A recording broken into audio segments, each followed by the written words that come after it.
Hello everyone, this is Just a Dad. Today I'm going to do a review on this Dyson hair wrap screw tool. So this does a really good job. Say you got a dog pet bed with really long hairs in it. This thing's going to work really good. I've got it on the Dyson V11 here. We're going to put it on and you're simply going to turn it on.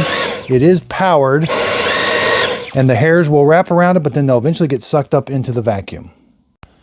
Okay, so let's try the hair attachment on this with a bunch of long hairs.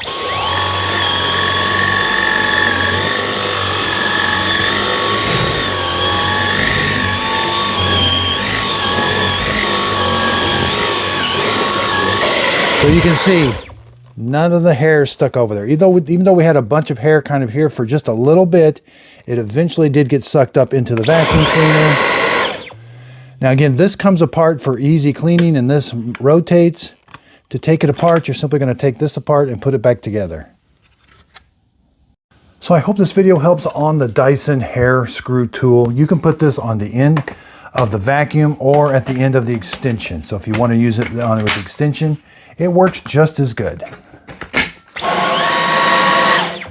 So I hope this video helps. Thanks everybody for watching.